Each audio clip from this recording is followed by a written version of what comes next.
Welcome to Rising Parent, your go-to podcast for navigating the preschool jungle.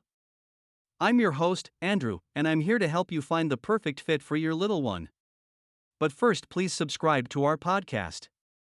It helps us to provide valuable content that will support you on your parenting journey. In this episode, Edna and Tim will be diving deep into the world of preschool selection, from age requirements to teacher quality. They'll share with you the knowledge and tools you need to make an informed decision. So, grab your favorite beverage and get ready to find the perfect preschool for your child.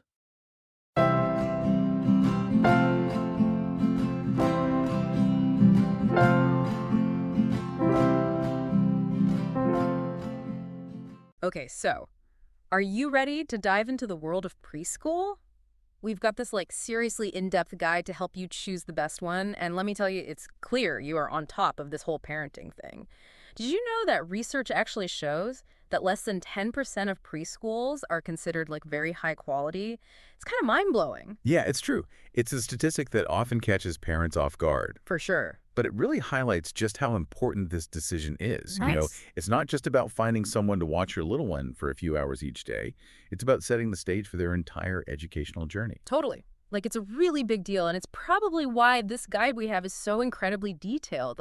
They even go back to basics and define what preschool is, which, honestly, it's not always so clear-cut.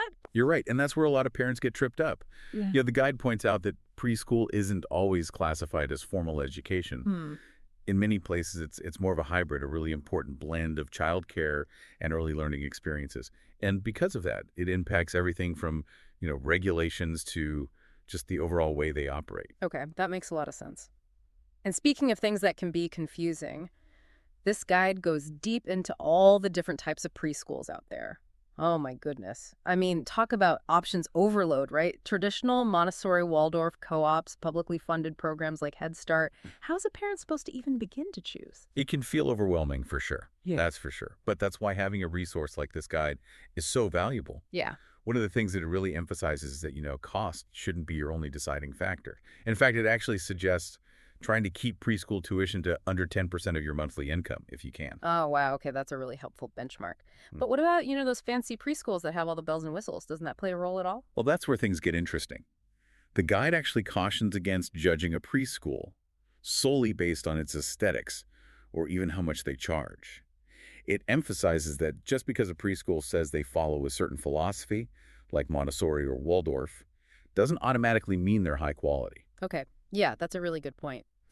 So how do you cut through all the noise and figure out what truly makes a preschool top-notch? What are those secret ingredients? It all comes down to one very crucial factor: the teachers. It's funny how that seems to be a recurring theme no matter what you're talking about, right? The people can really make or break an experience. Absolutely. And when it comes to early childhood education, the guide is very clear. A truly high-quality preschool experience hinges on having exceptional teachers. So it's not just about having, the right credentials on paper. It's really about the energy and the passion they bring into the classroom. Precisely. The guide actually highlights a research showing a very clear connection, a direct link between teachers who are highly qualified and better outcomes for the kids, both academically and socially. And it emphasizes the importance of looking for teachers with at least a 4-year degree in early childhood education or a related field. That makes a lot of sense. I mean, you wouldn't want just anyone teaching your kid to ride a bike, right? Let alone shaping their minds during those really critical early years. Exactly. And beyond just the degrees and the certifications, it's about those everyday interactions. The guide really emphasizes the importance of actually observing how teachers engage with the children. Okay, so paint me a picture here.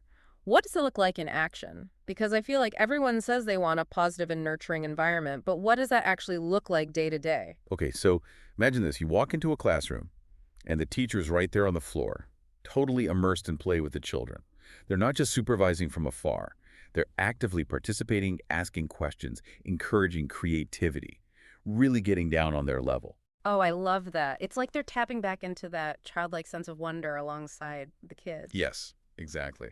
And then when it comes to discipline, it's not about punishment, it's about teaching and guiding.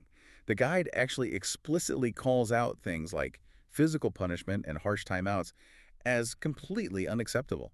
Those are big no-nos. Which thankfully seems to be the consensus these days. Those kind of old school methods are definitely out, thank goodness. Absolutely. This guide, and honestly most of the research out there these days, strongly advocates for positive discipline strategies.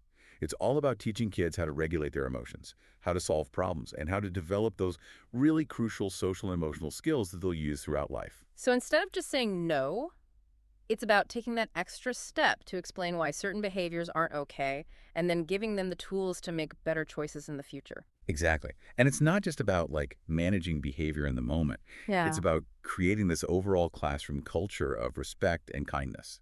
I mean, Right. think about it. Don't we all thrive in environments where we feel safe and supported and respected? Kids are no different. So true. Now, the guide also talks about the power of play. And not just as a way to keep kids entertained, but like as this fundamental part of their learning and development. Absolutely. Yeah. Play is essential. It's how young children learn to make sense of the world. The guide really stresses that you want to find a preschool that values unstructured playtime, a place that gives kids those opportunities for creative exploration and using their imaginations. So we're talking blocks, art supplies, dress-up clothes, the whole 9 yards. Exactly. And it's not just about turning them loose and letting them run wild. The guide also emphasizes how important it is to have teachers who can kind of step in and skillfully weave those teachable moments, those learning opportunities, into those play experiences. So a teacher might use building blocks to introduce basic math concepts or encourage storytelling and language development during dramatic play. Exactly. It's all about those aha moments that happen so naturally through play. This is all so helpful. I feel like I'm starting to see the bigger picture now. It's not just about, checking boxes and finding a preschool. It's about finding the right fit for your child's unique needs and their own learning style. You've hit the nail on the head. Yeah. And that's why the guide encourages parents to really trust their instincts and do their due diligence when it comes to choosing a preschool. It's so easy to get caught up in all like the logistics, right? Location hours, cost, all that jazz. But the guide really stresses that it's important to actually go and observe and kind of like get a feel for the vibe of each place you're considering. You're absolutely right.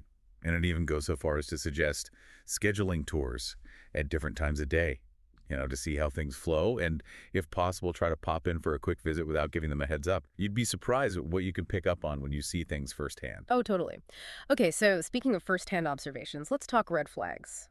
What are some things that parents should be like on high alert for during these little recon missions?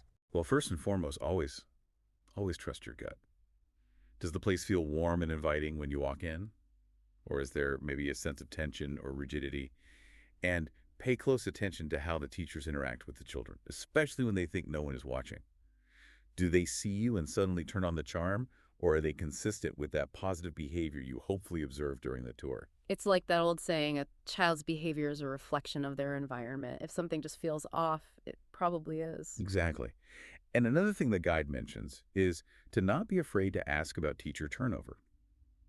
If they've had a lot of teachers come and go in a short period of time, that can be a red flag. It might signal, some underlying issues within the preschool itself, like maybe low pay or a lack of support for the teachers. Which totally makes sense. Happy teachers create happy classrooms. Precisely. And last but not least, don't underestimate the power of the preschool grapevine. Talk to other parents, both those who have kids currently enrolled and those who've moved on. They can offer seriously invaluable insights that you won't find on a website or in a brochure. Oh, for sure. It's like getting the inside scoop, right? And yeah, every child is different. What works for one might not work for another. But those real life experiences from other parents can be so incredibly valuable. This deep dive has honestly been so enlightening. I feel like I've gone from feeling kind of overwhelmed and intimidated by this whole preschool thing to actually feeling empowered and ready to make the best choice for my little one. That's fantastic to hear. Remember, at the end of the day, you are your child's biggest advocate. Trust your gut, ask questions, and choose a preschool where you just feel that sense of confidence, a place where you know your child will thrive. Absolutely. Couldn't have said it better myself. What a great way to wrap things up. This guide and your insights have given me so much to think about as we start this crazy new adventure. And that's a wrap. We hope this episode has equipped you with the knowledge and confidence to choose the perfect preschool for your child. Remember, the right preschool can make a big difference in your child's development. Don't forget to subscribe to our podcast for more expert advice on parenting and child development. We'll be back soon with more helpful episodes to guide you on your parenting journey. Until next time, happy preschool hunting!